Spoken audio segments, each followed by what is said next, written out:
Awesome. Okay. Good morning, and welcome to this public meeting of the Standing Committee on Economic Development and Environment. My name is Julian Morse. I'm the MLA for Frame Lake and Deputy Chair of this committee. I'm going to quickly ask members in the room to introduce themselves for the record, and then we'll turn it over to our online presenters, starting with Ms. Reed. Good afternoon. Thank you so much for joining us here today. I'm really looking forward to your presentation. It's Kate Reed for Great Slave. Good afternoon. I'm Shauna Morgan, and I'm the MLA for Yellowknife North. So I am also super excited to hear what work you've already been doing and what you envision for the future and what you're sort of planning for. So thanks for your time. Thanks for being here. Yes, I'm also here in Yellowknife as one of the MLAs. Excellent. And of course, my name is Julian Morse. I'm Deputy Chair of this committee. And today we're, for the public tuning in, we are receiving a public briefing on renewable energy with the Paulatuk Energy Working Group. And this meeting is being live streamed to the Assembly's social media channels. I'm going to pass it over to the presenters now. Please go ahead and introduce yourselves and then proceed with your presentation. And we'll hold questions until the end of the presentation, then we'll do a question and answer period. So handing it over to you. Yeah, thank you. Maybe I'll begin with going around and have them each introduce themselves. Oh, hi, my name is Lawrence Rubin. I'm with the Paulatuk Energy Working Group as one of the appointed directors. I'm also the chair for the Paulatuk Community Corporation, whom appointed me to this spot. Hello, my name is Diane Rubin. I was appointed onto this working group by the Paulatuk Elders Committee. Good afternoon. My name is Bill Rubin.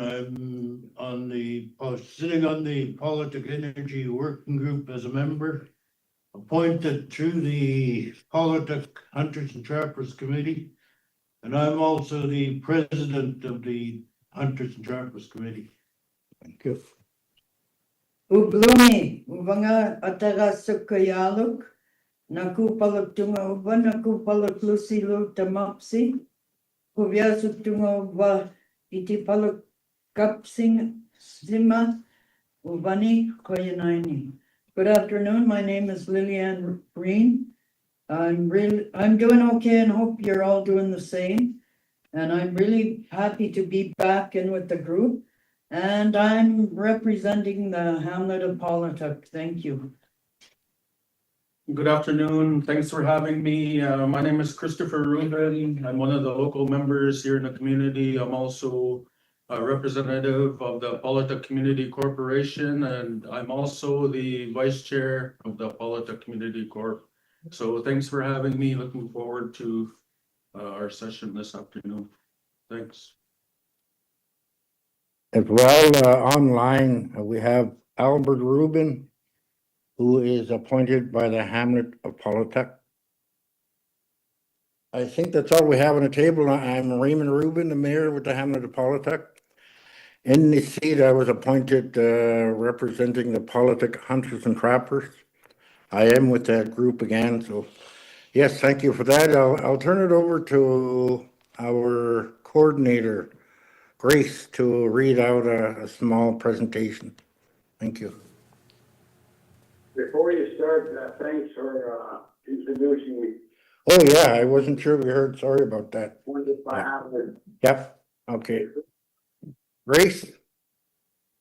Yes. Good afternoon, good evening. My name is Grace Nakimayak, and I'm an Inuvialuit youth, and I'm the Clean Energy Coordinator for the Paulatuk Energy Working Group, the local lead on the development of a wind, solar, and battery energy storage system project.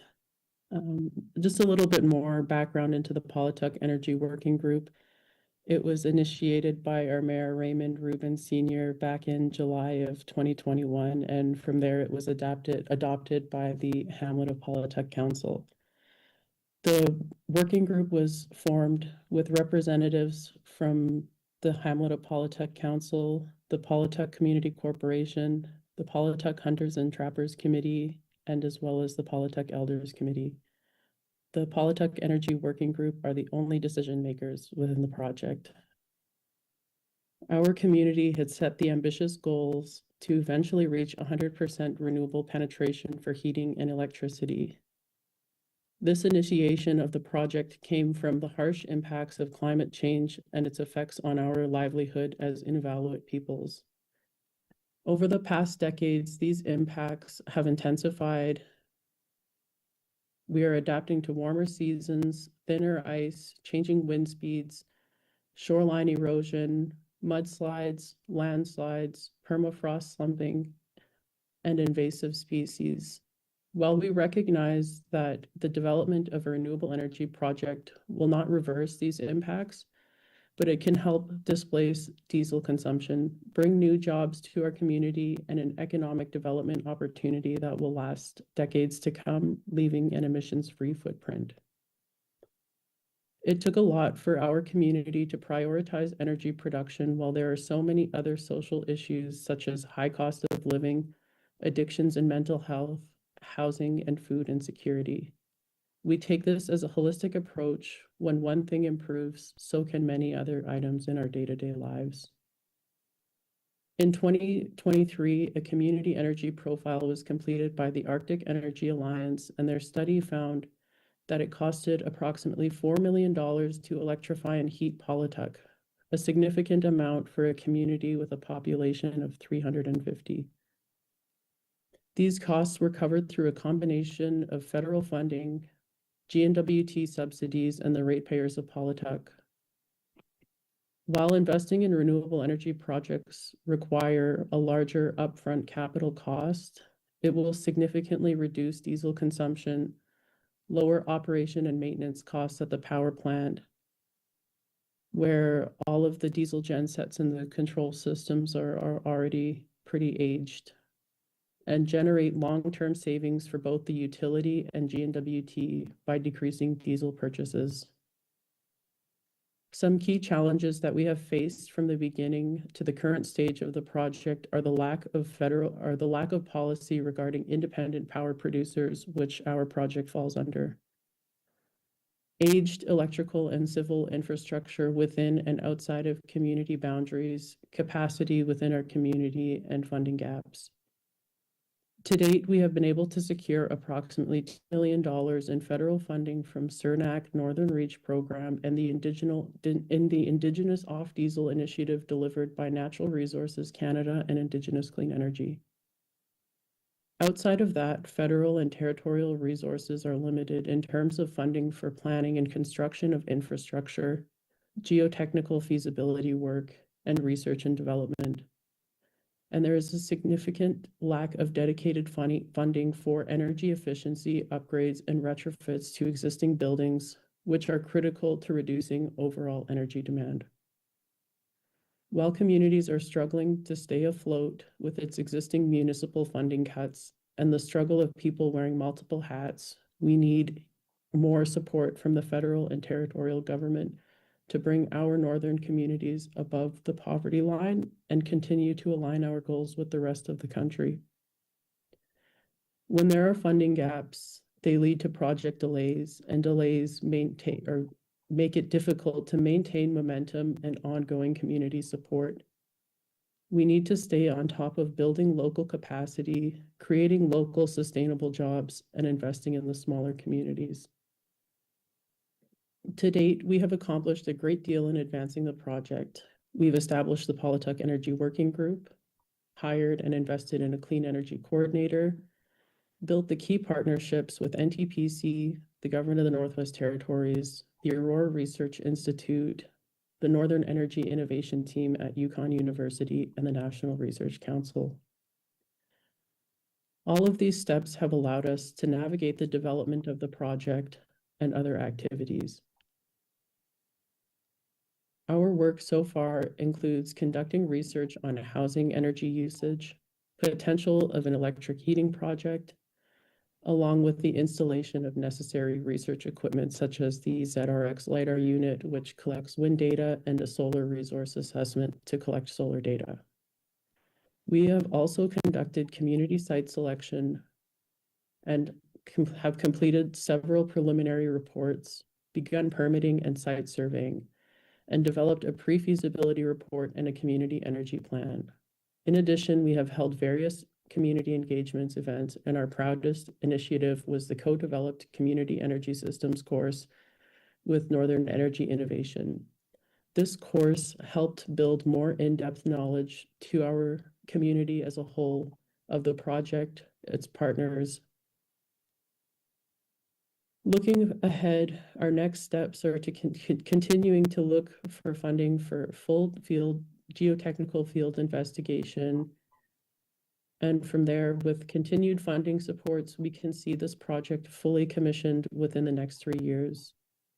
Thank you for taking the time to listen to our story, and we look forward to answering any questions. Thank you, Grace. Excellent. I'll leave it here. Sorry, Raymond, did you have further presentation or things you wanted to present to committee before we go to picture or questions? No, I think we came, I guess, prepared to discuss and answer questions if they're posed. Okay, sounds good. I'm going to turn it over to committee members then. Does committee have questions for the Energy Working Group?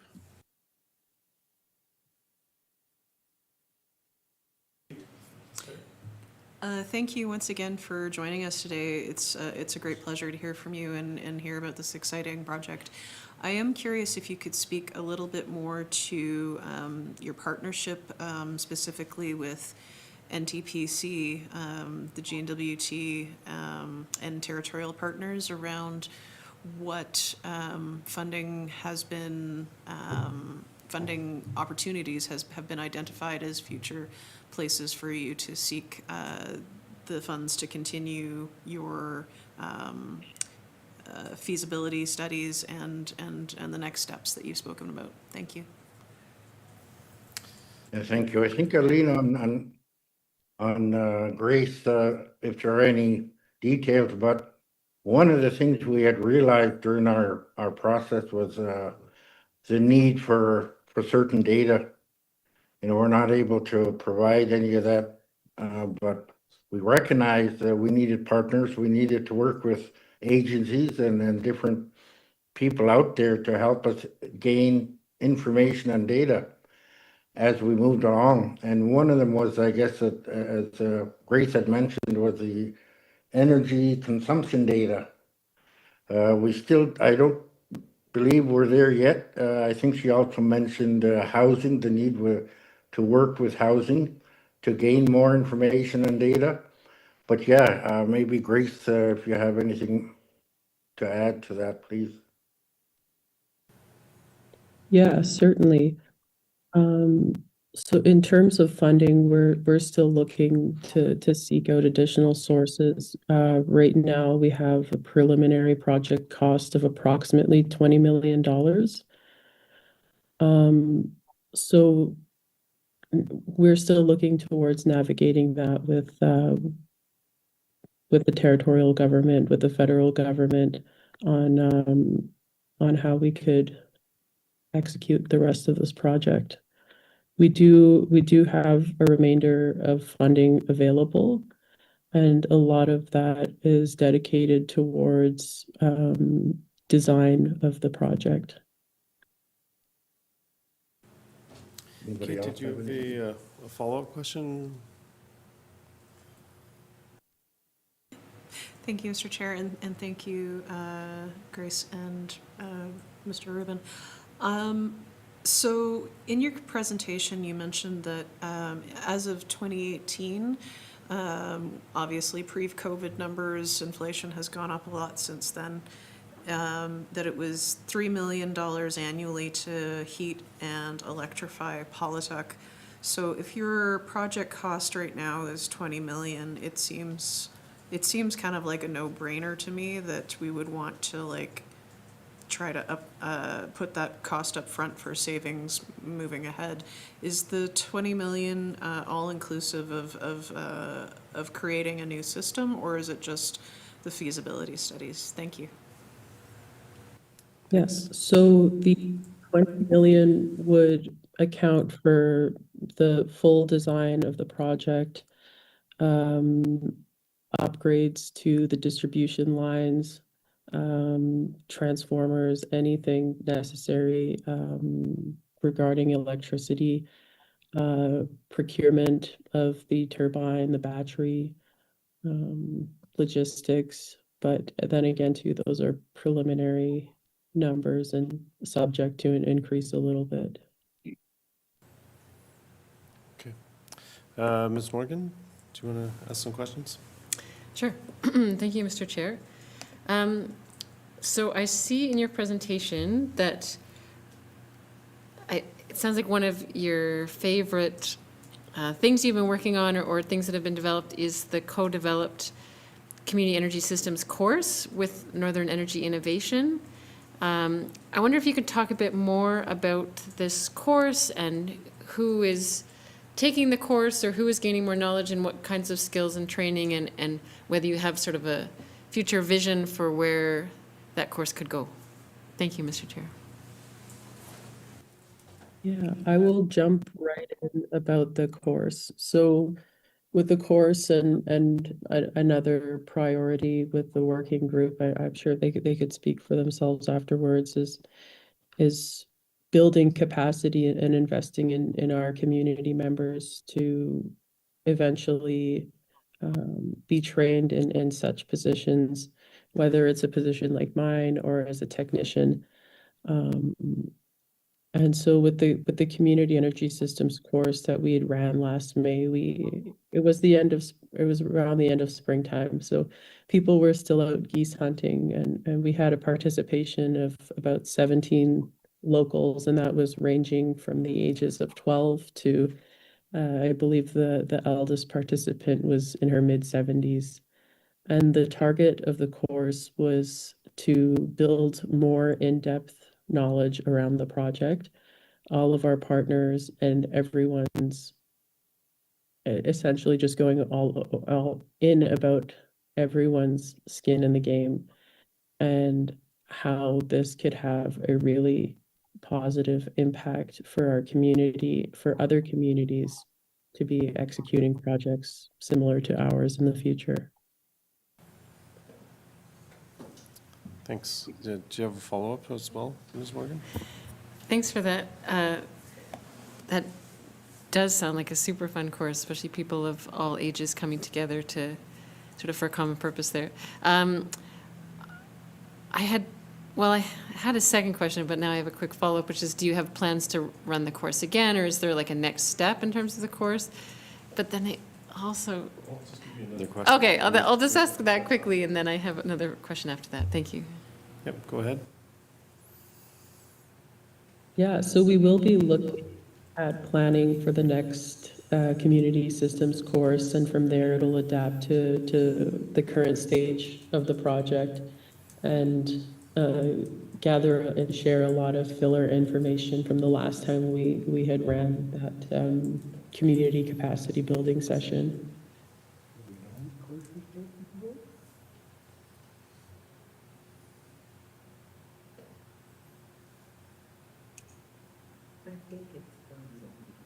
Yeah, hello guys, it's Lauren Truman. Aside from the course that we're discussing here, during parts of our meetings that we attend almost on a monthly basis, training for clean energy is always at the forefront.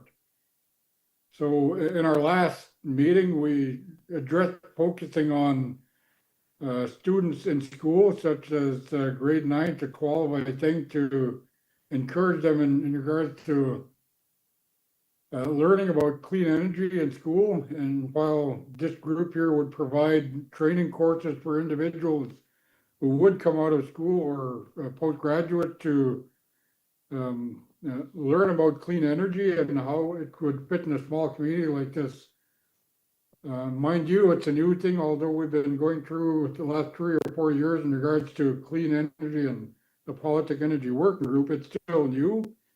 It's still considered a baby, and we're learning and taking steps. The technology is available, but we're kind of playing catch up. So training from the young ages in school, even postgraduates or individuals who have that knowledge of clean energy, training is a must. Training is required. If Canada is going to go green, if clean energy is going to resolve our fossil fuel problems in the north, as you know, the NWT is the largest consumer of fossil fuel, so we're trying to address that, although we're a small community. And mind you, again, training, it will always be at the forefront. Okay, Ms. Morgan, you had another question? Yeah, I have a couple, but maybe I'll follow up from that.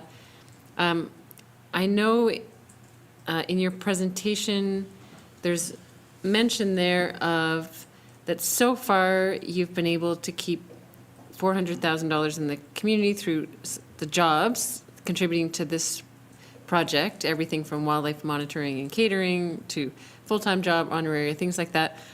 Have you done any studies, or do you have any estimates of, like, if you fulfill your vision for clean energy, how many jobs in the longer term that might create in the community, or what could be some of the economic benefits and job benefits that that might offer for the community?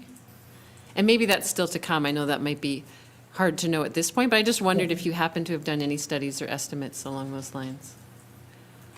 Yeah, maybe before Grace, please, Chair. I don't know if it was mentioned totally, but we've been focusing from day one on local resources, you know, training and getting our people prepared at all levels of this program. But we realize that, you know, because we're anticipating, I'm guessing, you know, give or take, maybe 7 or some years ahead of us yet. We're going to need expertise from out there initially, is our thought at this stage. But our focus is on community, higher community training at all levels. That's why the mention of the school, starting them at that level and postgraduate, you know, trying to encourage them with as much as we know in terms of the requirements for education and training. So, I mean, the bottom line is we've been always focused on our local resources. Sorry, Grace, go ahead. Yeah, to add to that, I wanted to mention, so we've yet to do a full economic analysis of the project yet. And once that analysis is complete is where we'll have the defined number of positions and all further impacts to our local and northern economy. Okay. Ms. Morgan, you're the only one with questions on here, so I'll let you keep going. You don't want to ask any of your own? I'll let you keep going. for now. Okay. Yeah. Okay, thanks, Mr. Chair. So yeah, I can definitely appreciate that, and it makes a lot of sense to focus on the training and education of young people at this point to lay that foundation. I wanted to ask about, there's also mentioned in the presentation that one of the big challenges is lack of a policy around independent power producers. And I know that we recently heard the announcement that the GNWT has now asked the Utilities Board to work on a policy for independent power producers. And I'm not sure how long that's going to take. I'm worried it might take a few years. I hope it can be done much sooner than that. But I guess I'm wondering, is there anything that you could move forward with in terms of building things, getting things going and set up, even if a policy is not in place yet, or what kind of restrictions or barriers does that set up if there's still no policy on independent power producers, how does that impact your vision and the projects you're trying to do? Thanks. Without the understanding and the guidelines that the GNWT and NTPC would like to see within at least a draft IPP policy, it would be a little bit difficult for us to navigate, I would say, fairly. And I think there are many opportunities where an IPP policy can be produced that will benefit everyone equally, the GNWT, NTPC, and the communities. It'll take some time to get there, and at the moment, we haven't had any barriers with, we haven't had too many barriers with it. But it will be a little bit of an issue coming up. To my understanding, I believe there are many great examples that we could share information from our neighbors in the Yukon, or our neighbors in Nunavut as well too. Thanks. You're good? Yeah. If I may, Yeah, please. Go ahead, Al. I guess, we realize that, this community project in all aspects of the word, in terms of community, one of the things that, we spoke to initially is that, one of the there are other similar projects, not only in Canada, but in Alaska as well. And I was involved when we spoke to Alaska. And the difference that's always stuck in my mind between our project and what's happening in Alaska today is that once they got their windmills, or whatever you call them, the community no longer stayed involved. They had some technicians hired to maintain the systems and whatever needed to be done. But one of the things that we have always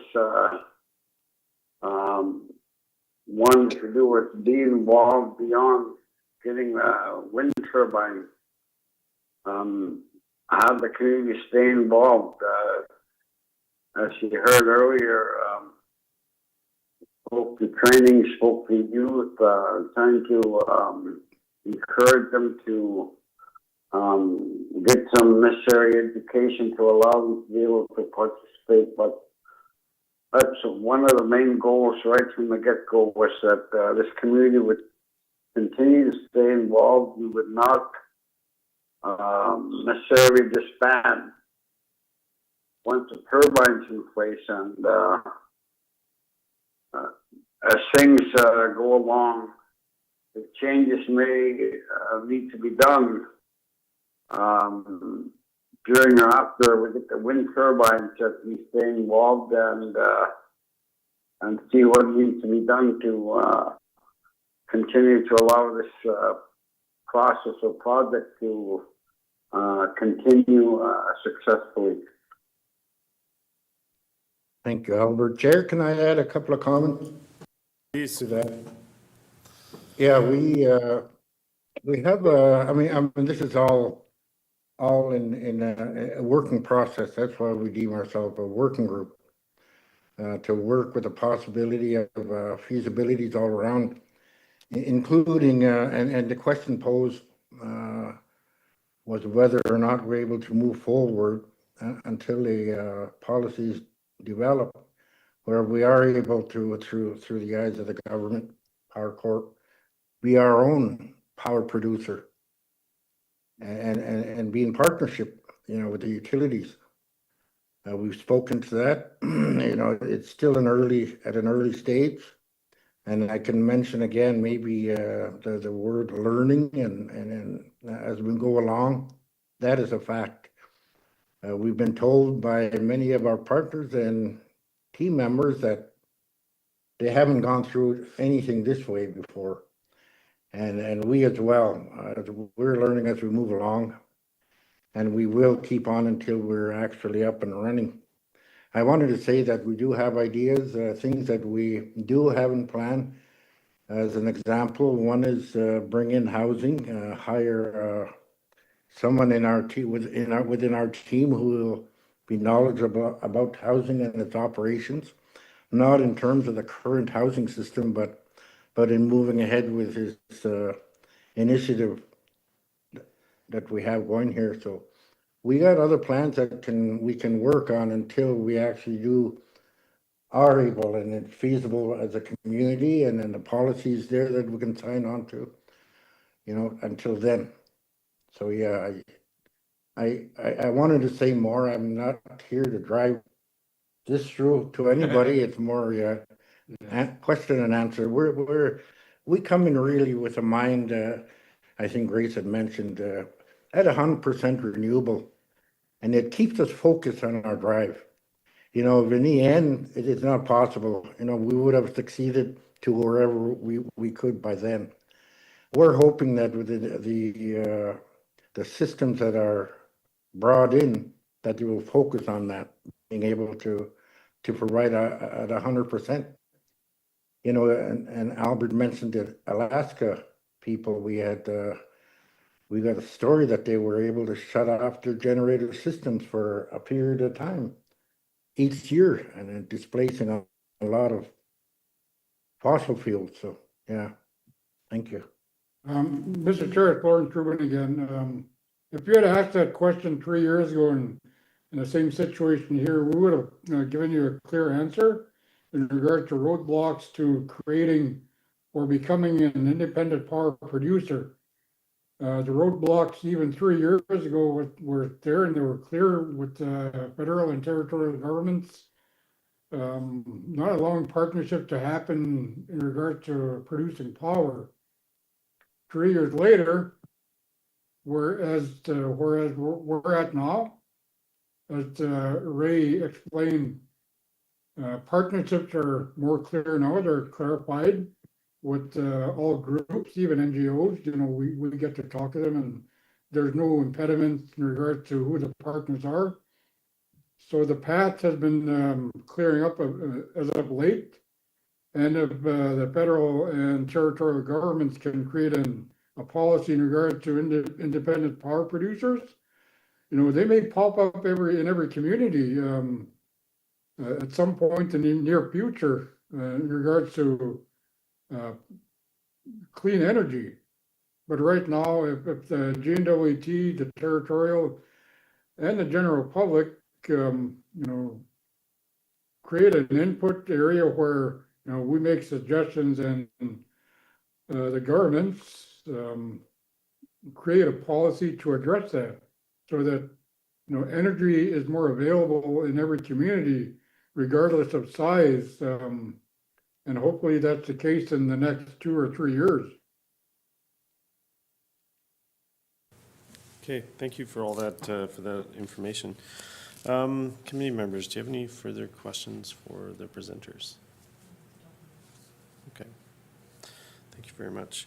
I don't have any questions myself. I was just wondering if there's anyone in the group, I can open it up to you, if there's any other messages you want to hear the committee to hear, or anything you want us to know about what you need from the GNWT side to help this project come to fruition. I mean, I know that the obvious answer is money, but I'm curious if there's any other barriers that maybe members haven't asked about that you wanted to get across to us as well. Yes, if I can, quick, there may be others, but I just want to get this out.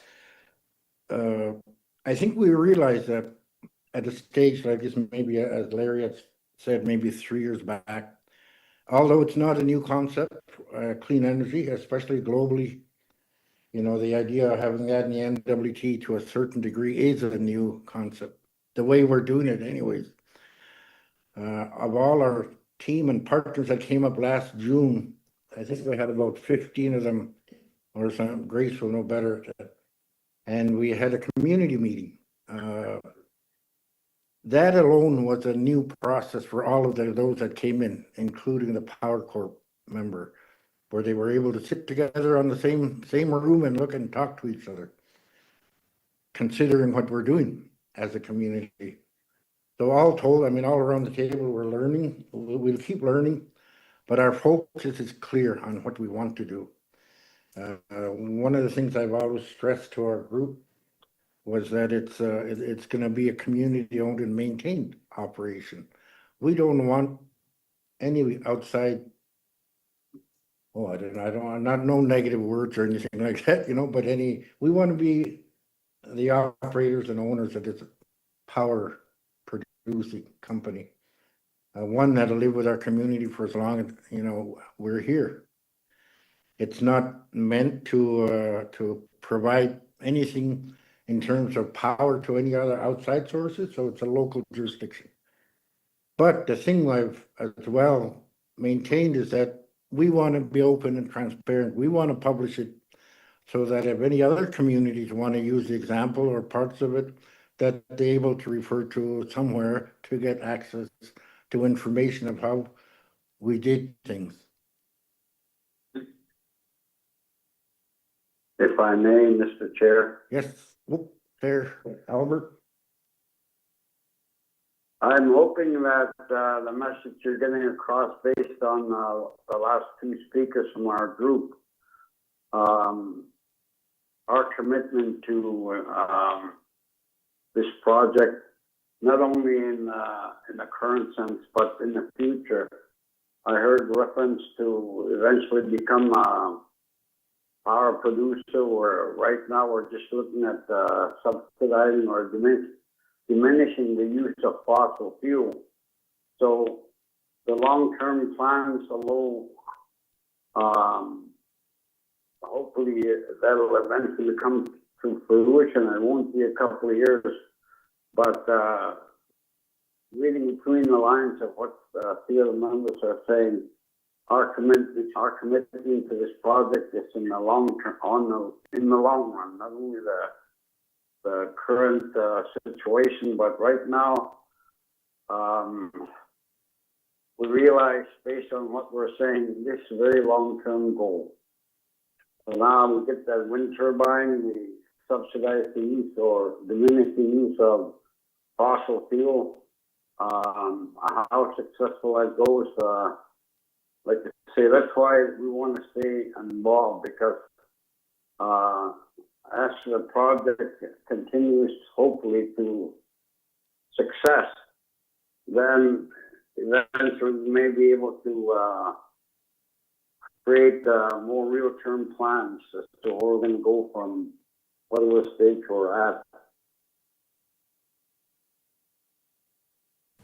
Yeah, there's so much more to add, but it's all politics. Anybody else have anything?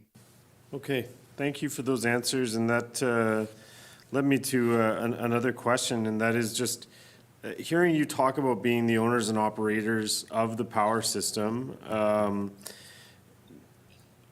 I'm curious if you've thought through, you know, would you establish sort of your own corporation? Have you thought about doing that, or doing it under a corporation you have access to through the community, or simply running it through the community government itself? Have you thought through how that governance structure might look, or how you'd go about effectively taking over power ownership? Because that sounds like that's a pretty significant change from what's being done now, but not impossible. Just something that I've seen. One of our other committees at the Assembly is studying power system governance, and many northern communities across the Arctic, particularly in Alaska, but in the Yukon as well, are taking over ownership and governance of their own power systems, and it's working well for them. So I'm curious if you've looked further into that governance side of it, and how you could potentially achieve your dream of becoming the owners and operators of your own system. Yeah, maybe I can just quickly put in a thought. when we began into this, it didn't really occur to us the level of, maybe that's not the right word, but how significant this could be to the community. We didn't get right on to talking about ownership and, having our own company and things like that. Our idea from the beginning, as Albert had mentioned a little, was to address the fossil fuels. In 2000 I'm thinking 2007, I believe it was, we were at an energy conference in Tuktoyaktuk. I could be off by a couple of years, 2005, somewhere there. And yeah, the idea first came out at that energy conference as a pilot, and it was to address the issue of greenhouse gas emissions, decreasing fossil fuels and things like that. And that's how we began.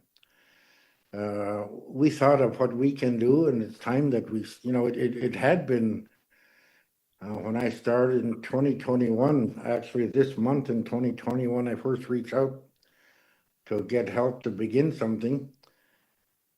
Things as well beside that starting to come up, like housing announced back about then, maybe a little sooner, that the tenants, the low rental houses would be paying their own energy power at 100%. The cost of living was mentioned. Those things on the side that were not our initial thought, that have come along during that time. And I think that we maintain that we're addressing greenhouse gas emissions and the consumption of fossil fuels, because that's where we were. I guess I had that initial urge to start something, get our community moving. So now I think because of so many discussions around some of the benefits and how it can help the community, of course, there's employment and all those other good things, but it's economic opportunities. We want our community to self-operate. We're one of the youngest communities, I think, in the territories, mid-60s, some early 70s, in that time. Before that, it was we were semi-nomadic. We were nomadic. We needed water. We went and got water, summer and winter. We needed food. We weren't, that kind of thing. And now, living as a community, we're facing the same dilemmas. It's just how the services are provided now, including energy. And if we can go back to our natural energy resources, I think as a community, this is one way to do it as a community. Find ways that we can tap into these energy sources and bring them together as a community now. If I may add, Chair, Lord Rubin again, to answer your question in part in regards to administrating and governing, should it come to fruition, the wind tower and set providing power to the community. We've had short discussion in regards to who should be the administrator, the guy who cuts the checks and whatnot for O&M and wages and such. We did have some short discussion in regards to which business can oversee that. I wouldn't answer your question clearly right now because, again, we're in the early discussions yet. We're still doing some research in regards to the viability of creating a wind tower or using a wind tower to provide energy. So hopefully within the next 6 months, we'll have a clearer vision in regards to who should be the administrator or who should be the governing body, let alone this working group here. Should it be disbanded? There has to be a governing body, and there has to be well, I wouldn't say a local contractor. I would say there would have to be a business contractor to oversee and administer the business. So, we're at the early stages yet. Maybe 6 months down the road, we can answer you clearly in regard to what the governance and administrative side of it will be. Mr. Chair, if I can. Oh, you're done? Good? Yep. Okay, yeah, Larry's sorry. Go ahead, Al. Yeah, you, as part of your question, you mentioned that there are similar projects in the Yukon and Alaska, and they're seeing some success. One of the things that we as a group will continue to do is to keep an eye out on what's going on in these communities. We realize that this being a local project, that our project is going to be very small, possibly in comparison to these other groups. So we continue to keep an eye out, and as we go along, we'll plan longer term projects for us all with respect to eventually eliminate the use of fossil fuel. But right now, when few of the members say 6 months we'll have a clear idea, I think that's, in my mind anyway, that's being a little optimistic. As these other projects and these other communities continue, we'll keep an eye on them. Whatever success they have in their projects, we won't reinvent the wheel. We'll try to gain some knowledge on what works, what doesn't work, and continue to plan based on these projects that are ahead of us. But the stage I mentioned earlier, a long-term commitment is there. With respect to ownership, with respect to management and stuff like that, I think it's still, although we've had some discussions, I think it's still a new concept to us. But as we go along, we'll continue to adjust and adapt to whatever stage we're going to be at in the future. So myself, some of the comments that were made may be a little optimistic with respect to time, but eventually our hope in the long term is that we'll get to where we want to go at some point in the future. How long that is right now, for me, very difficult to say, but commitment is there, and ongoing desire of this group to have the community continue to be involved is always needed there. But when, with respect to time, when things happen, we'll continue to be involved. When changes need to be made or new projects have to be worked on, that'll all depend on the knowledge we gain as we continue as a working group. Thank you, Al. Okay, thank you very much for those for taking those extra questions and those answers. Committee members, do you have any other follow-up questions before we close the briefing? Okay.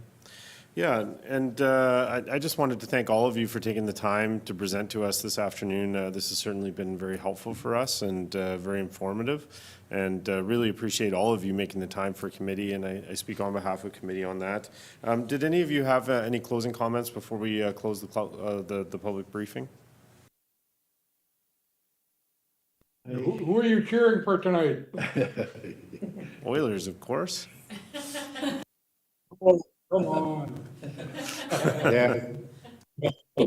I hope this is not it, and we continue to work and learn and with the backing of our government and officials around us, that we're able to continue and come to a point where, we can join together, yourselves and our community, to come with a success story.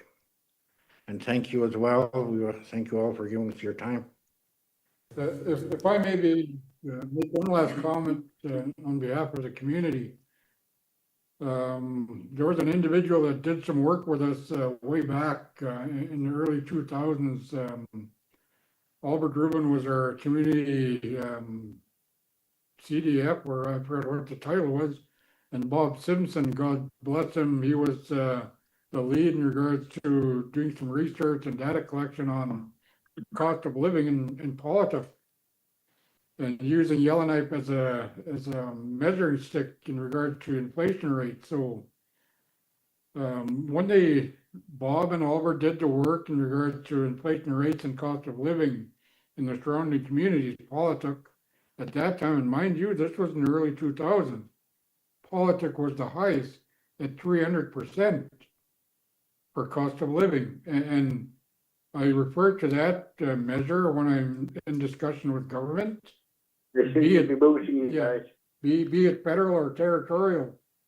I refer to that study, and I still use it because I believe it's still there or even higher than 300% now. As you may or may not know, it's really expensive to live here. So part of Ray's initiative when he took this measure on from the community corp way back when we tried to install some solar panels with an NGO.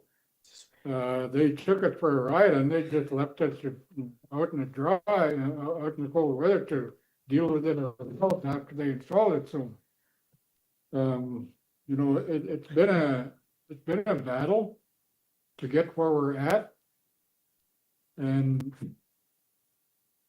I hope we see a better picture in the next few years. Thank you, Larry. Okay. Good. I got one last mine. Oh. Al? Go ahead, Al. Yeah, just so you guys know, I was involved in negotiations for the national park we have today with the federal government at the time. And it took us 7 years to negotiate with them. Initially, part of the problems we had, or some talks we had with them, had to do with their policy, their rules, their regulations. Right on the outset, they told us, once the park is established, it'll be our area to run. And we were against that right from start. This was within our settlement region. And we let them know this is a community-initiated project. And their policies, we let them know, went back to the 1800s. So we said, listen, we invited you, we have an interest in establishing a park. We have no interest in turning it over. Our main area of concern was protect the land or the caribou calves without necessarily giving any authority of that land over to the Fed. So we use the term co-management, and right now that's how the park is being operated. It's being operated as a co-management system, very successful. So with respect to policies,